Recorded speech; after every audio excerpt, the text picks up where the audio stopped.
Reçois la louange, ô Adonai. Reçois les honneurs, ô El Shaddai. Notre adoration, El Tsevaot. Reçois la gloire, El Kibor. Reçois mon amour, ô El Elyon. Mes remerciements, El Rafa. Ma consécration, Elohim. Tous les honneurs, El Saint.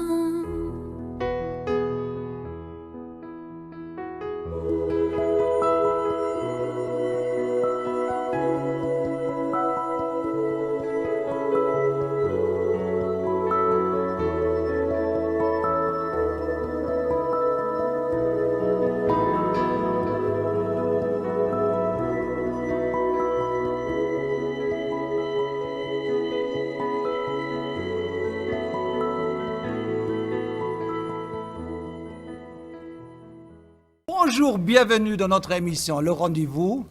Nous sommes ici au Gabon, un pays magnifique. Et ces derniers jours, j'ai découvert un pasteur magnifique, mon ami Jean-Baptiste. Bonjour pasteur, comment allez-vous? Ça va très bien. C'est votre pays, le Gabon, c'est vrai? Un merveilleux pays, oui. Et j'ai demandé à mon ami ici, quand on fait la formation vidéo, s'il ne trouverait pas quelqu'un qui a une expérience un petit peu spéciale, la vie après la vie. J'ai ici un t-shirt, la vie après la vie, regarde là. Oui, je vois bien. Effectivement. Et même, on a sorti un livre de Mama Domitille il y a 4 jours. La Congolaise, oui. Oui. Bien sûr. Et on vient de sortir un DVD, La vie au-delà de la mort. Ok. Et quelque part avec les étudiants, on a discuté. Et il y a un ami qui a trouvé, il dit, ouais, je connais un pasteur qui avait un accident de voiture. Oui. C'est toi qui avais l'accident de voiture? En 1984, oui. Tu avais quel âge, 12 ans? 12 ans. Oh non, 17 ans, 18 ans. Et alors maintenant, dès que j'entends ça, mes antennes, elles sortent et je dis, Mamma mia, mon Dieu, il faut que je chope cette personne qui avait vécu cette histoire du au-delà. Et je ne veux pas dire par la grâce du Seigneur, mais à travers tous les contacts qu'ils ont ici, nous avons mis la main sur le pasteur Jean-Baptiste. Merci d'avoir mis la main sur moi. Il a une histoire complètement dingo. Ne switchez pas sur une autre antenne. Restez maintenant avec nous pendant un bon moment. Parce que le pasteur, il a reçu vraiment cette paix de raconter son histoire. C'est vrai? Tu as la paix? J'ai la paix. J'ai la paix et mon cœur est tranquille. Mais c'est vrai, il y a quelques années, quand tu es encore jeune, avec ton expérience, à l'époque, on ne parlait pas des histoires du Hutu-là. Parce que tu avais peur qu'on me prend pour un fou et on me met dans un asile. Effectivement, ma famille et les amis me prenaient pour un fou. Oui, hein? Oui, bien sûr. À l'époque, c'était comme ça, hein? Oui, et puis après cet accident, après ma résurrection, mes parents disaient qu'il ne fallait jamais en parler parce que ça, c'est pas des choses qu'on parle. Mais ça se fait pas, hein? Faut pas dire ça aux gens. Ça reste caché, Ça hein? reste tellement caché, alors. Ben, Dieu m'a donné l'opportunité, n'est-ce pas, d'en parler. D'en parler aujourd'hui, je vais dans le monde entier pour porter, n'est-ce pas, témoignage à la lumière, à la vie. Et aujourd'hui, donc, je suis le messager du Seigneur. Je le fais pour que ceux qui sont encore vivants croient que Jésus est vraiment la vie, la solution. Alors, tu avais 18 ans, et quand j'ai bien compris, tu étais mécanicien, Oui. et le préfet, sous-préfet, il dit « Eh mon jeune, j'ai besoin d'un chauffeur, allez mon gars, prends la voiture, on y va ». C'est vrai, comment? Raconte, parce que c'est ton histoire. C'était en 1984, donc Ouais. je venais de terminer mes études de technicien. J'étais reparti chez moi au village à Pana. Mon village s'appelle Pana. La ville s'appelle Pana. Il y avait donc un sous-préfet là-bas qui avait son chauffeur malade, gravement malade, et il n'avait pas donc de chauffeur pour l'amener à sa conférence à Koulamoutou. Koulamoutou, c'est la capitale provinciale de notre province. Et donc, il m'avait chopé comme ça dans la rue. J'ai déposé la voiture de ma tante, puis on s'est rencontrés dans la rue. Eh, dis, mais garçon, accompagne-moi à Koulamoutou parce que je n'ai pas de chauffeur et je ne peux pas faire une si grande distance ça seul. J'ai dit, ok, il n'y a pas de problème. Je ne l'avais même pas dit ni à mon père, ni à ma mère. Et puis on est parti, on a pris la voiture, on a fait près de 450 km. Et ça avec vos routes, hein, parce que c'est pas Mais- goudronné, autoroute Non, non, avec non, la non, piste. non, hein. non, non, non, non, non. C'est Ah ouais. c'est la terre, Ah ouais. la boue. La piste. La piste, voilà, la piste d'éléphant, comme on pourrait dire à cette époque. Ouais. Et donc, nous avons dépassé la ville de Lastourville vers 3h30 du matin, du soir. Et vers 4h30 du soir, il y a eu une grande tornade. Et nous étions pratiquement à près de 11 km avant d'arriver à la ville. À 4h30 du soir, donc il y a une grande pluie. La visibilité n'étant pas bonne. Vous savez, on a peur de la mort, c'est quand on voit l'autre mourir. Mais quand c'est ton tour, tu n'as pas le temps d'avoir peur. Ça va trop vite, hein. Oui, très très vite. Tu n'as pas le temps d'avoir peur. Alors c'est comme ça que j'ai dit au sous-préfet, non monsieur, je ne peux pas descendre parce que la visibilité est très mauvaise. Et Mais puis- t'as lu, la Oui, route, la route elle est descendue. Voilà, et il je y peux avait pas- une descente, grande descente. En bas, il y avait un fleuve, il y a un fleuve parce qu'il existe encore. Le pont en fer existe encore, toujours. Alors donc, il fallait traverser ce pont en fer pour, n'est-ce pas, aller de l'autre côté. Mais pour arriver jusqu'au pont, c'est un problème parce que la route, la piste, elle était boue, mauvaise, ouais. mauvaise. Donc il m'a forcé à descendre. Alors, Allez, on a pressé ma Il dit- conférence. sa conférence devait démarrer à 18h. Alors c'est comme ça que donc je prends la voiture, je roule, j'ai perdu le contrôle de la voiture. J'ai perdu le contrôle de la voiture, vraiment. C'est comme si je freine, c'est comme si j'accélérais. Je braque à gauche, c'est comme si je braquais à droite. Alors donc, malgré tout, j'étais cramponné, j'étais vraiment à quelques mètres du pont. Je voulais engager la voiture sur le pont, mais devant le pont, il y avait un grand trou. La voiture est tombée dans ce grand trou-là, il a pris peur. Il a ouvert la porte, n'est-ce pas, du côté préfet. chauffeur. Le sous-préfet a ouvert la porte du côté chauffeur et il a sauté. Et quand il a sauté, la voiture est venue tomber sur lui. Il est mort sur place. Oui. La voiture est... Ah ouais. Oui, oui, et donc la tête complètement écrasée. Et la voiture a continué avec moi 40 mètres plus bas. Et j'ai entendu l'impact, n'est-ce pas, le pare-brise contre l'eau. Boum! Et l'eau est tombée dans la rivière. Non, non, non, la voiture est tombée dans la rivière. Donc, plus bas et sur un rocher plus bas encore, la voiture elle s'est fracturée dessous. Et puis, il s'est fait un grand silence. Un grand silence, un moment, je ne savais pas plus ce qui s'est passé.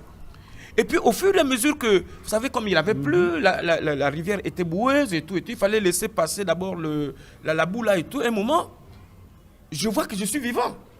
Je me pose des questions, mais comment c'est possible? Comment c'est possible que je peux être vivant? Tu vois l'eau troublée. Je vois l'autre trou passe, et puis je vois mon corps blotti comme ça sur le volant, et puis il y a le sang partout qui coule de tous les côtés, le sang. Je me dis, mais c'est pas possible, mais quelle est cette situation? Alors, un moment, je suis un peu troublé, et puis je dis, mais je ne peux pas rester sous l'eau. Mais comment c'est possible que je vive sous l'eau? Alors, donc c'est comme ça que la pensée seulement de dire que je vais sortir de là. Je sors de là, je ne peux pas me l'expliquer. Mais tu as vu le corps, tu as vu ce pauvre Mon type. corps, Tu as vu ce pauvre type dans la voiture coincée. Mon corps qui parle là. Ouais. Mon corps. En fait, le moi qui parle là avait laissé ce corps. Voilà, donc, et mon corps était là. Et puis je disais qu'il fallait que je sorte de là parce que c'était une situation vraiment tellement difficile. Et quand je sors, on a fait cet accident à côté d'un village. Et les gens ont entendu le bruit de l'accident. Les habitants du village venaient en courant pour assister. Ils ont vu, n'est-ce pas, le corps du sous-préfet étendu, n'est-ce pas, à côté du pont. Et là, quand les gens étaient en train de crier, oh mais cette route-là, ce pont-là a déjà tué beaucoup de gens. Je le dis d'abord, ce pont-là avait déjà, à cet endroit-là, il y avait déjà plus de 3 ou 4 morts. Un accident mortel. Donc, pour moi, ça devait faire le 5e. Alors ils ont crié, mais pourquoi l'État n'arrange pas cette route? Pourquoi l'État n'arrange pas? Et les gens venaient donc sur le mort qui était visible là. Et moi, je pensais que j'étais vivant. Moi, je pensais que j'étais vivant. Parce que tu observais la scène. Oui, j'observais la Tu as vu scène. des gens qui couraient du Comme village. comme je te vois. Et tu observes. J'observe la scène. J'observe. J'avais la même tenue que j'avais Dans la voiture. dans la voiture. Et puis, je pensais que j'étais vivant. Donc, j'étais là. Et ils venaient en courant. Un moment, il y a eu une dame qui est venue, n'est-ce pas? Elle t'a poussé. Elle m'a pas poussé, en fait. Elle m'a traversé. C'est quand elle m'a traversé que je suis... Oh, mais c'est pas possible. Mon Mais Dieu, mais c'est pas attention de possible. moi. Oui. Et puis, je l'ai poursuivi. Je l'ai poursuivi. Je suis allé à son oreille. Et madame, oui. Madame, je suis vivant. Comme je parlais dans ma langue maternelle. Je sais pas. Dans ma langue maternelle. Dis en ta langue. Qu'est-ce que tu as dit en dialecte? Mais moi, il m'a dit. Ouais, moi, est-ce que ouais, yo, mais est-ce que tu m'entends? Est-ce que ouais, yo, mais elle part avec les autres. Et puis, je vais devant elle. Est-ce que ouais, mais tu me vois. Elle continue à parler. Elle te traverse. Oh mon Dieu, c'est pas possible. J'essaye d'attraper comme ça, là. La main traverse. Alors, en ce moment, la peur et la crainte commencent à se saisir de moi. Panique générale. J'étais complètement, déboussolé, perdu. Et pourtant, je vois les gens, mais ils ne m'entendent pas, ils ne me voient pas. Pourtant, comme ça, comme je te vois là, il n'y a pas de différence de l'autre côté. Il n'y a pas de différence. Tu vois les gens qui t'entourent, tu vois ceux qui sont là. Et puis, j'étais là, debout, en train de regarder la scène. Comment les femmes du village venaient soulever le mort, ainsi de suite, et tout. Les gens étaient en train de pleurer. Et moi, j'assistais à tout cela. Un moment, au moins 15 minutes plus tard, je vois le sous-préfet qui sort comme un peu de fourré comme ça et qui vient vers moi. Il me dit, Jean-Baptiste. Il vient du fond du décor, quelque part, oui, il apparaît. Oui. Vous savez, quand quelqu'un, il y a, vous par un accident de circulation, par exemple, une voiture vous tamponne, si ton corps tombe, toi-même, tu es projeté hors de ton corps un peu plus loin. Donc, c'est comme ça qu'il est revenu donc, vers le corps. Il n'avait pas encore vu son corps par terre. C'est quand il m'a dit, Jean-Baptiste, mais qu'est-ce qui s'est passé? J'ai dit, nous sommes morts, mais regarde ton corps. Il a commencé à crier, mon Dieu, Seigneur, fais retourner le temps, remets le temps en arrière, oh mon Dieu, ma pauvre femme et les enfants. Je ne lui ai même pas montré là, j'ai caché de l'argent. Ah, mes petits frères vont faire du tort à ma femme, Seigneur, fais quelque chose. C'est quand il était en train de pleurer, de supplier Dieu, n'est-ce pas, de faire reculer le temps. Mais vous savez, c'est maintenant là qu'on est vivant, quand on fait la paix avec Dieu. Trop tard, c'est pas là-bas. Et donc, qu'est-ce qui se passe? Pendant qu'il était en train de venir vers moi, il y a eu un tremblement de terre. La terre a vibré. La terre a vibré.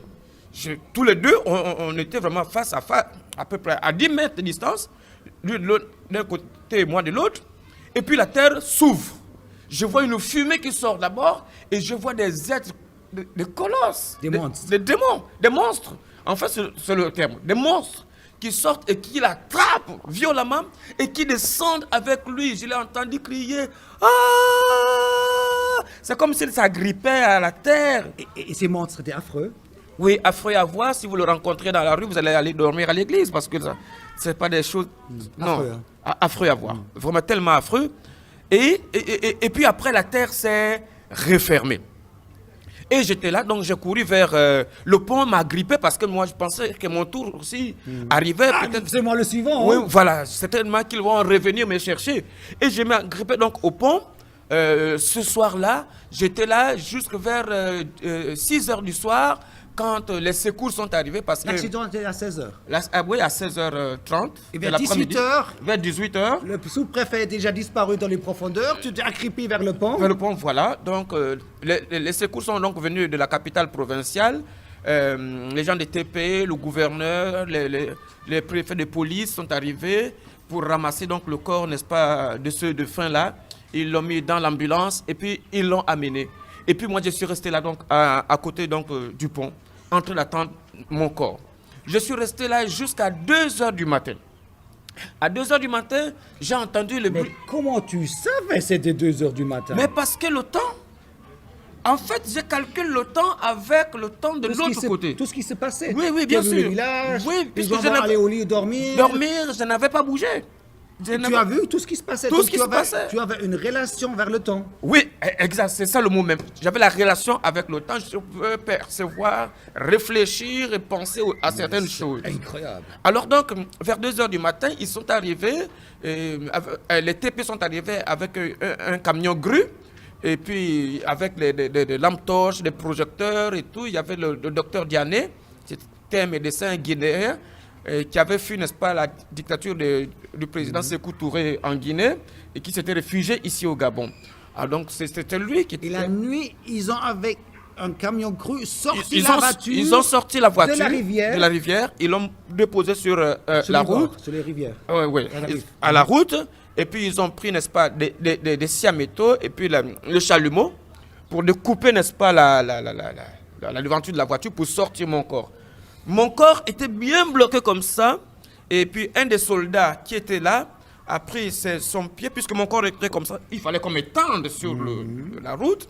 Il a pris, il a mis son pied ici et l'autre ici. Et ça, il a fait pac, pac. Il a dit, oh, pauvre jeune homme. Et puis le médecin est venu me palper pour voir de quelle manière j'étais mort. Comment tu es décidé? Comment j'ai décidé? Puisque mon ventre n'était pas ballonné d'eau. Mon ventre n'avait pas gonflé. Donc tu n'es pas noyé, tu n'étais pas noyé. Je n'étais pas noyé. Alors il dit, mais comment est-ce qu'il est mort? Alors, c'est pendant qu'il était en train de regarder, il a vu qu'il y avait un tournevis qui m'avait... vous voyez cette cicatrice? Là, ouais. Voilà. Le tournevis m'avait traversé ici et le tournevis s'était cassé. Il a dit, ah, j'ai trouvé, venez voir. Les gens sont venus voir. Ils ont dit, oh, mais comment ça? Il a dit que certainement quand la voiture était en train de faire les tonneaux, le tournevis... Il a ramassé un tournevis là. Dans le cou. Et le médecin donc a pris la pince du mécanicien. Il a attrapé le tournevis et puis il a tiré. Il dit vraiment près de 15 cm comme ça. Il a regardé comme ça. Il a dit, oh pauvre garçon. Et puis il a jeté. De la nature. Voilà. Alors, donc on m'a mis dans une voiture. Je me souviendrai toujours de là parce que c'est une affaire vivante. C'était une Isuzu bâchée de la prison centrale de Koulamoutou. Je me souviendrai toujours. Ils ont pris mon corps et puis ils ont mis, n'est-ce pas, derrière. Sans autre aménagement. Et puis, allez, on part avec. Ils sont partis avec mon corps. Vous allez me poser la question, mais comment est-ce que j'étais assis ou quoi? Non, non, je pouvais glisser dans l'espace. Je pouvais passer à travers le mur. À ma pensée, je pouvais... Ton corps d'esprit. Tu avais un Non, corps oui, d'esprit. oui, et le oui. corps d'esprit, il a suivi tout le long de la voiture. Oui. Tu nous as accompagnés Je suivais tout le long de la voiture jusqu'à ce qu'on arrive, n'est-ce pas, à l'hôpital de Koulamoutou. Bien sûr, ton corps, il était là. Oui, mon corps était là. Alors donc là-bas, on a fait descendre le corps et il y avait du monde là qui regardait. Ah mais donc Du beau monde. Du beau monde. Donc pas n'importe qui, hein, tous les médecins spécialisés. Oui. La police, la gendarmerie, tout le monde était constat, là tout. pour le constat. Et puis on m'a mis dans une salle où on mettait les indigents, c'est-à-dire quand les prisonniers mouraient ou bien quelqu'un comme ça, on le met dans cette salle-là. À l'époque aussi, il n'y avait pas de morgue. Hein? Pas de frigo, hein. Pas de frigo. On t'a pas mis dans le frigo. Non. On devait... Par chance. Oui, par chance. C'est Dieu. C'est Dieu qui faisait tout ça. Alors, on m'a mis sur un brancard et puis il est venu, le docteur Diané a écrit des mots sur... déjà, le ticket. Voilà, il a Sur ton pied, sur mon avec une pouce, petite ficelle. oui, un ficelle affiché en plastique. Et puis, ils m'ont mis, n'est-ce pas, un drap vert. Ils n'ont même pas pris la peine d'enlever mes habits qui étaient mouillés et tout, et puisque j'étais bien mort, alors... Ça sert à quoi? Voilà. Et puis, il a regardé sa montre, il a dit, oh, il faut déjà 4h30 du matin, demain j'ai des interventions à faire, il faut que je rentre. Quand il est sorti, n'est-ce pas, de cette salle-là, moi aussi, je les ai suivis. Et je suis resté là donc devant la cour de l'hôpital jusqu'au moins à 5h30 du matin. Mais tu savais que ton corps, il était à l'intérieur. Oui, dans mais le bâtiment. j'étais là. Tu savais, lui, il était là et moi, je Oui, parce que... Tu as fait la navette? Oui, non, je faisais la navette puisque je n'avais plus rien à faire là-bas. Bon, c'était assez triste, hein. Ouais, mais tellement triste parce que dans mon corps, Tu n'as pas paniqué pour dire comment je... Oui, bien sûr, vous savez, vous êtes pratiquement dans la confusion. Je n'avais pas dit au revoir à mon père, à ma mère. Les gens ont vu ça. Après, la famille donc au village là-bas était paniquée. Et toute la nuit, ils étaient en train de descendre donc, sur Koulamoutou pour récupérer mon corps. Papa avait déjà fait la maison mortuaire donc, au village et tout et tout. Et puis, bon, on attendait donc l'arrivée de mon corps. Et donc, à 6h du matin, 5h30 du matin comme ça, parce que là-bas, c'est vers l'est. Hein? Chez nous, c'est vers l'est. Alors, donc, disons que le soleil se lève un peu vite. Alors, quand il y a eu une petite clarté, c'est comme si j'étais sur la pelouse devant l'hôpital. Oui, devant de l'hôpital. Et je vois une grande lumière qui descend du ciel. Une grande lumière vivante. Tellement vivante que vraiment, c'était comme une lumière enchantée. Mais vivante. Et là, j'ai vu, autour de moi, j'ai entendu, n'est-ce pas, les sons des insectes qui parlent, qui chantent. Et puis, même le gazon. La pelouse. Tout. J'entends sur... Tout venait vivant. Oui, tout devenait vivant. Donc, j'entends sous mes pieds, oh, quitte sur nous. quitte sur nous. J'ai dit, mais qui me dit quitte sur nous? Il dit, mais c'est nous la pelouse, quitte sur nous parce que nous aussi nous voulons louer le Seigneur. J'ai dit, c'est incroyable. Mais comment l'herbe aussi peut louer le Et la Seigneur? lumière est descendue. Et la toujours plus. lumière est descendue, descendue, descendue. Et en ce moment-là, je me suis senti soulevé. Soulevé. Je suis monté, monté. J'ai commencé à voir la ville rester en bas. Et au fur et à mesure que je montais, donc mon corps était en train de se transformer. Translucide, transparent. J'étais en train de me dire, oh, mais donc je peux aussi avoir un corps comme ça. Et quand je regarde bien à ma droite comme ça, je vois quelqu'un à mes côtés. Je dis, oh, mais tu es là depuis quand? C'était un ange gardien, je suis sûr. Oui, oui, mon ange. Oui, hein? Mon ange. Je suis même très. Je sais qu'il est même là à côté de nous, là. Il entend parce que. Oui. Bon, vas-y, ça. Va jusqu'au bout parce que là, Voilà. c'est incroyable. Alors, donc, Ouais. il me dit non, depuis ta naissance, on m'avait affecté pour être à tes côtés. On rentre maintenant à la maison.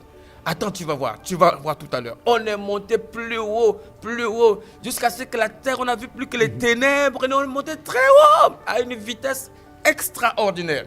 Mais Et puis, beaucoup plus loin que la Terre. oui, on a Loin, dépassé.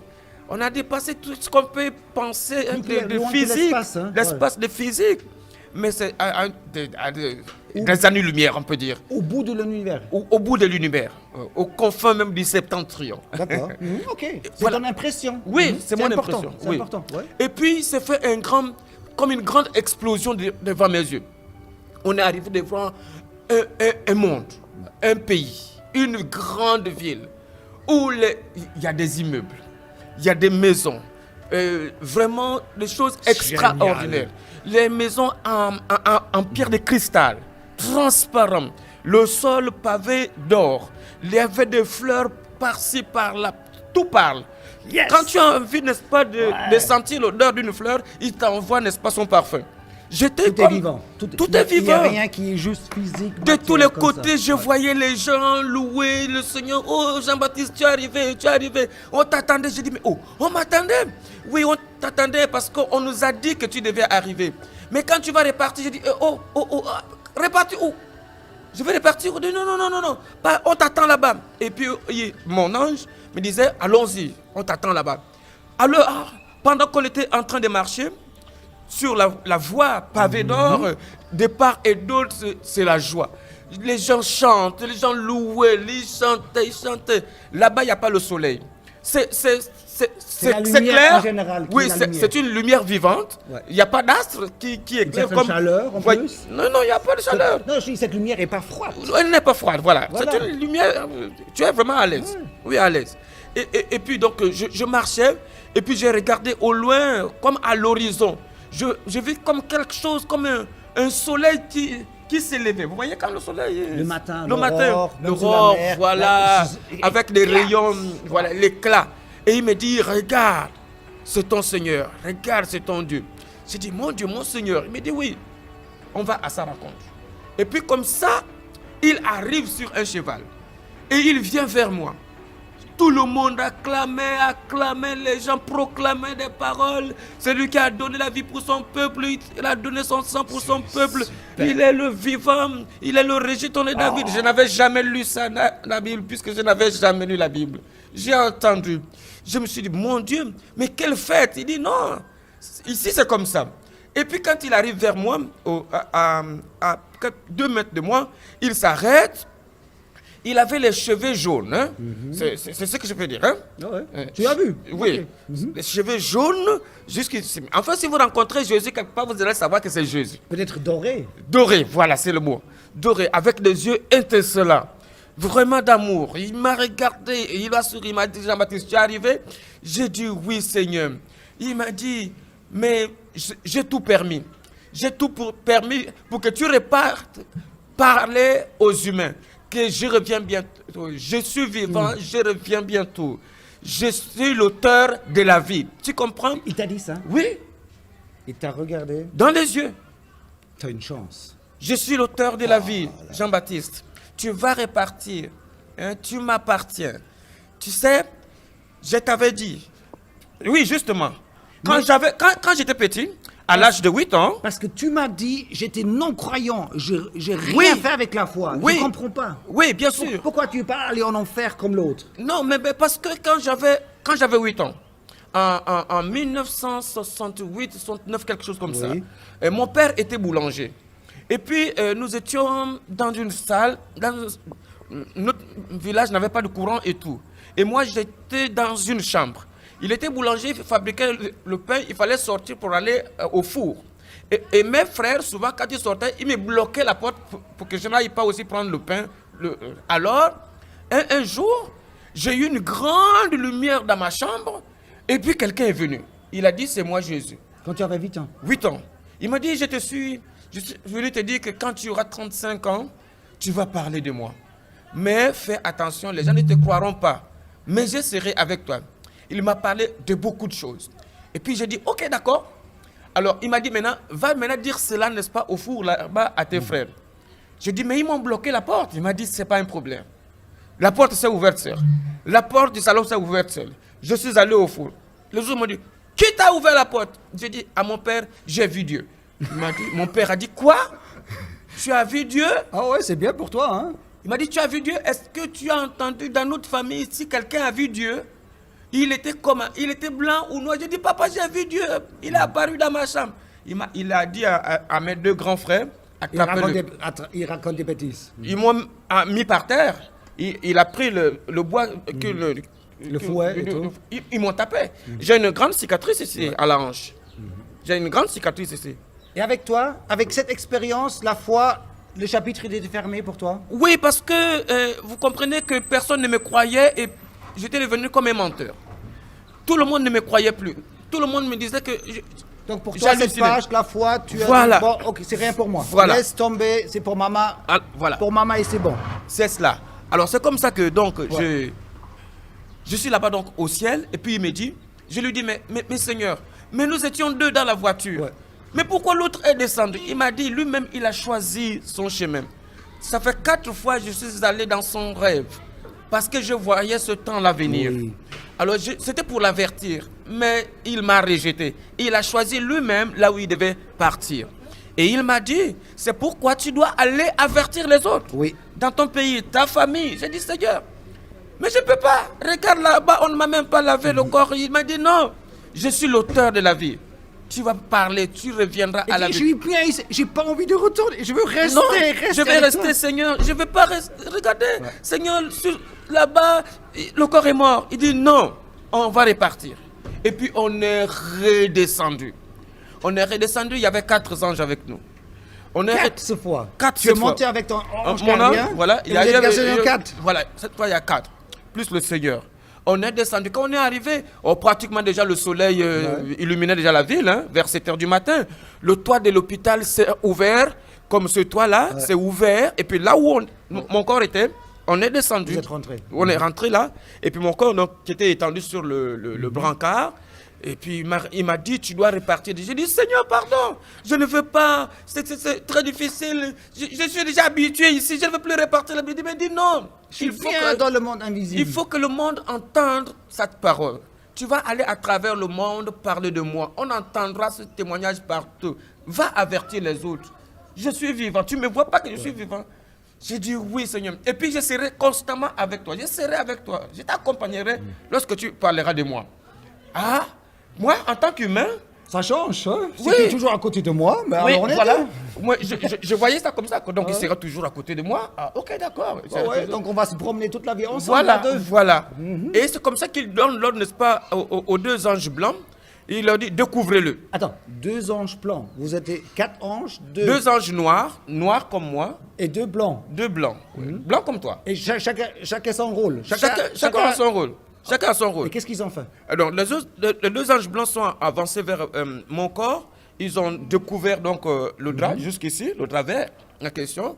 Et vous voyez, c'est mort depuis près de 10 ou 13 heures de temps, sous l'eau de 16h30 à 2h du matin. Et là, il fait déjà 7h du matin. Et puis, il me dit, tu dois repartir dans ce corps. J'ai dit, Seigneur, mais choisis quelqu'un d'autre. Il dit, non, Dieu t'a choisi depuis longtemps pour ça. Tu dois repartir. J'ai dit, Seigneur, mais je ne peux pas. Il dit, il faut que les gens t'entendent. J'ai dit, ils ne me croiront pas. Il me dit, ils vont te croire. Je serai avec toi. Alors, il a monté, il a dit, n'est-ce pas, aux 2 anges, avancez vers lui encore. Aux deux blancs. Non, non, non, cette fois maintenant, les deux noirs. Ok. Il dit aux deux noirs, avancez vers lui. Ils avancent vers moi. Il dit, bougez sa tête. Pendant qu'ils avançaient vers moi, ils ont revêtu le corps humain. Vraiment instantanément. Ils ont revêtu le corps humain pour bouger un corps humain. Et les anges, ils sont habitants du humain ou ils sont restés anges? Non, non, non, non, non. Humain non. Bon, généralement, quand on voit les anges avec des ailes, ça dépend de quelle apparition, hein, de quelle mission. Hein. Mais là, ils étaient vraiment comme nous, comme des mortels. Très simple. Alors, donc, ils sont venus, ils ont bougé ma tête là. Et puis, il m'a dit, maintenant, tu dois rentrer. Jean-Baptiste, rentre, va raconter. Je serai avec toi. Rentre dans l'enveloppe. Rentre dans le corps. Rentre dans ton corps. Dans ton corps. Et puis, il pointe le doigt sur mon corps comme ça. Il dit, je suis la résurrection et la vie. Je tremble, je résiste, le corps, enfin, là où je suis à côté de lui, mon corps tremble. Et puis il me regarde avec amour. Il me dit, non Jean-Baptiste, tu dois rentrer là-dedans. Tu es mon témoin, va raconter ça aux gens. Tes parents seront contents, tout le monde doit être content de toi. J'ai dit, non Seigneur, je ne veux pas rentrer. Il dit, rentre là-dedans. Et puis il a pris autorité, avec une voix grave. Il a dit, je suis la résurrection et la vie. Et c'est comme ça que j'ai vu ma bouche s'ouvrir, ma bouche s'est ouverte au son de la voix de Jésus. Et commençant par les pieds, je suis rentré dans mon corps qui vous parle là. Et puis j'ai entendu, boum! Et puis j'ai senti les crampes, le froid. Ils ont rattaché ton âme à ton corps. À mon corps. Tac dedans, fermé de nouveau, Fermé, un petit voilà. crochet. Et vous êtes C'est comme si vous portez, n'est-ce pas, un vêtement. Ouais. Un vêtement, un manteau. Voilà, c'est ça le mot. Comme si vous portez un manteau. Ils ont le crochet de nouveau. Voilà. Et puis voilà. Et puis comme ça, donc j'étais là, je sentais le froid, les crampes dans tout le corps. Et bon, à l'endroit où on m'avait mis le corps, les persiennes étaient en verre. L'infirmière était en train de passer. Et quand elle passait, elle a jeté un coup d'œil aux morts. Pour regarder aux morts de la veille. Et elle voit que mon genou droit là est en train de bouger. Elle a poussé un cri. En Afrique, quand on voit un mort revenir à la vie, c'est vraiment... Partout, hein, c'est humain. Hein. Au Japon ou aux States, c'est humain. C'est vraiment un drame. Ouais. Elle a poussé un cri et puis elle s'est évanouie. Donc, comme elle avait un glucosé en verre, donc le glucosé s'est cassé et ça a attiré l'attention des autres infirmières qui ont couru pour dire, ils l'ont ranimé. Puis, mais qu'est-ce qui s'est passé? Regardez, j'ai vu le pied d'un des morts bouger. Ça, c'est maintenant le témoignage que les gens m'ont fait. Vous voyez? C'est maintenant le témoignage. Parce que tu étais plus dans ton corps spirituel, tu étais déjà inclus et tu ne pouvais plus observer ton corps. Exact. Donc, je ne pouvais plus voir à la fois à l'intérieur et à l'extérieur. C'était fini. Voilà. Donc c'est comme ça que ils sont venus et puis ils ont poussé la porte. Ils ont vu que réellement mon genou était en train de bouger. Ils ont poussé les cris. Ils ont appelé le médecin. Le médecin a dit non, c'est faux. je connais ma matière. Je connais ma matière. Je connais mon métier. J'ai fait 8 ans d'études de médecine en Roumanie. Ouais. J'ai fait près de 15 ans d'exercice de mon métier. C'est moi-même qui suis allé au fleuve le sortir de l'eau. C'était comment son nom? Le docteur Diané. Docteur Diané était ici comme réfugié. Voilà. Donc, il a dit ça. Et puis, il a dit, c'est pas possible. Ne me dérangez pas, j'ai encore sommeil. Ils m'ont dit non. Ils l'ont dit non, pas. Docteur, viens. Le petit est revenu à la vie. Le petit, oui, 18 ans. 17-18 ans. Voilà, il est revenu à la vie. C'est comme ça. Oui, donc c'est comme ça qu'il est arrivé en pyjama. Il dit, bon, quand même, je vais venir voir. C'est quand même une histoire. Et quand il est arrivé, il a vu comme on l'avait dit. Il a dit, ah ben ça alors. Ah ça, il n'y a que Dieu qui peut faire ça. Il a dit, il n'y a que Dieu qui peut faire ça. Ça, c'est un miracle. Magnifique. C'est comme ça qu'il m'a pris. Donc, ils m'ont pris, ils m'ont amené donc au bloc pour, vous voyez, sortir, fermer la respiration et tout. Fermer là, mettre des agrafes partout ici. Et tout. Et c'est à ce moment-là que mes parents, n'est-ce pas, étaient arrivés, n'est-ce pas, du village pour chercher ton corps. Ouais. Voilà. Quand ils arrivent, ils apprennent la bonne nouvelle. Et c'est comme c'est que les infirmières m'expliquent, c'est quoi? C'est que quand ils disent il y a un des morts qui est revenu à la vie. Donc les deux familles courent vers les portes. Rappelle-nous le village où se trouve l'hôpital? Comme ça, on peut resituer. À Koulamoutou. Voilà. À Koulamoutou. Okay. Donc, dans le Gololo. C'est la capitale provinciale de province. Donc, voilà. c'est pas dans un village non. C'était pas en cachette. C'est officiel. La ville est là, l'hôpital est là, mes parents sont vivants. Je t'invite même demain à notre église pour que dimanche, comme ça tu verras mes soeurs, mes frères et tout le monde qui a donné leur vie au Seigneur à cause de ce témoignage. Voilà, donc et c'est comme ça que donc quand le médecin vient, il dit oh non, ça c'est un miracle de Dieu. Ça c'est incroyable, mon Dieu. Alors donc ils m'ont amené au bloc et tout. Mon oncle a déjà la nouvelle ici à Libreville. Il est descendu donc, il a payé un cercueil ici, à Libreville. Arrivé à l'aéroport de Koulamoutou, à la descente, il voit les parents là. On dit, oh, t'annonces une bonne nouvelle. Il dit, quelle bonne nouvelle? Il dit, mais non, Jean-Baptiste est revenu. Il dit, mais qu'est-ce que je viens de faire de ce cercueil? Quelle réponse bête! C'est une réponse humaine, mais c'est beau, hein? J'ai payé, j'ai loué l'avion, j'ai fait tout ça pour... Qu'est-ce que je fais de ce cercueil? Elle a dit, mais casse le cercueil, va le vendre. Voilà, c'est ainsi ma rencontre avec le Seigneur, de la mort à la vie. C'est ce que je raconte à travers le monde. Dans l'exercice de mon ministère aujourd'hui, il y a déjà 8 morts qui sont revenus à la vie, dont 2 morts à l'église, là où j'exerce en plein dimanche matin. Ici à Libreville. Ici à Libreville. Parce qu'ici on se trouve au Gabon, donc tu fais séjour au Gabon. Voilà. Donc demain, dimanche, vous passerez à l'église, je vous montrerai la grand-mère de l'enfant qui est venu en plein culte avec un enfant mort. Cher pasteur Jean-Baptiste, maintenant, avec cette histoire, tu as un certain recul. Oui. C'est quand même 20-30 ans en arrière. Oui. Maintenant, pourquoi Dieu il t'a donné cette histoire? Tu l'as dit, ou le Seigneur a dit, mais des gens y ont cru. Finalement, à quoi ça sert ton histoire? Mon histoire sert, n'est-ce pas, à avertir les humains. Avertir à quoi? Mais que... Avertir, je veux dire, avertir. Avertir tout le monde. Voilà. Que Jésus est vraiment le Seigneur de la vie. Qu'ils doivent donner leur vie au Seigneur. Qu'est-ce que ça veut dire? Il faut tomber à genoux, il faut dire je donne ma vie. Qu'est-ce que ça veut dire? Qu'est-ce qu'on doit faire réellement pour être en haut et pas descendre? Dis aux gens qu'est-ce qu'il faut faire. Dis-le à ta camarade. Le plus simplement possible avec les simples mots. Dis qu'est-ce qu'il faut répéter. Dis-le. C'est Jésus. C'est Jésus qui est l'auteur de la vie. Et quand nous mourrons sans lui, c'est-à-dire que nous allons en enfer. Et l'enfer, j'ai vu le sous-préfet descendre en enfer. Bon, pour moi, je ne savais pas que c'était descendu en enfer. Hein. Je l'ai vu en train de crier, de descendre. Et la terre s'est refermée. Mais il m'a dit, va avertir les gens, va parler pour que les gens acceptent le Seigneur, pour qu'ils croient et qu'ils soient sauvés. Sauver, c'est pour avoir la vie éternelle. Mais cher pasteur, as-tu l'impression que travers cette expérience, il y a des gens maintenant au ciel et pas l'enfer? Ça servi à quelque chose, ton histoire? Tu peux dire, oui, il y a 20-30 personnes qui ont changé le cap? Oui. Tu peux dire ça? Oui, aujourd'hui déjà à mon église, j'ai près de 1500 personnes ici à Libreville. Et puis j'ai 13 églises ici à Libreville. Arrête, tu es un apôtre. Je ne vais pas dire pasteur, je vais dire apôtre Jean-Baptiste. J'ai 13 églises ici à Votre Excellence, excuse, mais tu es un apôtre alors. J'ai 3 églises en Guinée équatoriale. À Washington, j'ai une église. D'accord. Voilà, donc il y a du monde. Il y a du monde. Et puis il y a des gens qui sont des défunts, hein, qui sont venus, par exemple, en rêve. Hein. Maintenant, cher apôtre, maintenant je te vais changer, je ne dis plus pasteur, cher apôtre.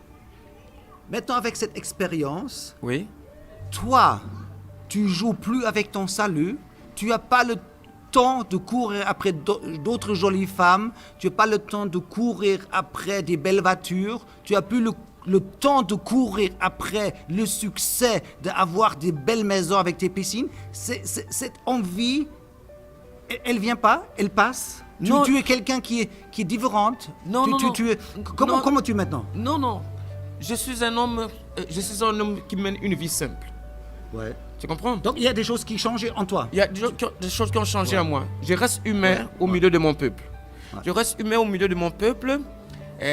par exemple, un homme de ma carrure dans notre pays, les pasteurs se baladent avec des gardes du corps et tout. Vous voyez, je suis arrivé chez vous simplement. Je n'ai personne avec moi. Parce que je sais en qui j'ai cru. Je sais la mission pour laquelle le Seigneur m'a renvoyé sur la terre. Peut-on dire que tu as une partie de l'éternité en toi? Tu portes en toi un petit morceau de l'éternité. Oui. Elle est dedans. Et tu dis, ça c'est cher. Ça, c'est mon trésor. Ça, c'est très cher. C'est un trésor. Hein? Un grand trésor. Et tu as eu vraiment la chance de l'écouter ce soir. C'est Dieu qui nous a mis ensemble, qui sont en route. Ah, ça c'est vraiment extraordinaire. Vous savez, depuis des années, depuis 20 ans, je suis chasseur de primes, chasseur de têtes. Je suis un chasseur d'histoire, la vie après la mort. On a même imprimé le t-shirt, la vie au-delà de la mort. On a sorti un DVD qui s'appelle La vie au-delà de la mort. Cher pasteur, d'ailleurs, c'est un cadeau pour toi. Merci. Très bien. Et nous avons aussi imprimé un livre qui s'appelle 4 jours au-delà de Mama Domitila. Aussi un cadeau pour l'apôtre. Oui, c'est de Mama Domitila. C'est aussi connu, hein? Oui, connu, c'est très bien. Et sur ce DVD, nous avons une histoire, une interview avec Stephenson qui se noyait avec 14 ans dans une piscine. Et c'est une histoire de Stephenson, c'est très proche du tien. C'est ça pourquoi je peux sentir qu'est-ce que tu sens, hein? Oh, bien sûr. Cher apôtre, pour toi.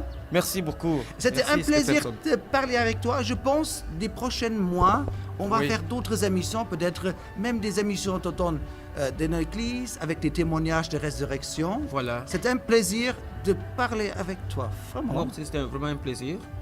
Et pour moi, c'est une joie de partager ces témoignages, de savoir que des milliers de personnes vont l'écouter. Ma prière, c'est que le Seigneur touche le cœur des hommes et des femmes qui vont m'entendre.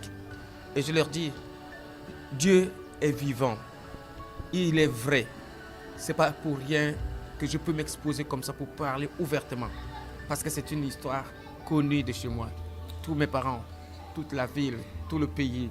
Avons-nous cette possibilité ou cette liberté de jouer avec notre vie, avec notre éternité? Non. Il y a trop de gens qui jouent avec leur éternité. L'éternité... Peut-on dire ça? Non. Il y a trop de gens qui jouent quand même. Oui, c'est vrai, il y a trop de gens qui jouent avec l'éternité quand on a de l'argent, quand on a le succès, on pense que... Et on ne sait pas quand on disparaît. Toi, tu as 17-18 ans, d'autres disparaissent plus tard. On ne sait pas le moment. Hein? Oui. Et puis ça vient comme tout d'un coup.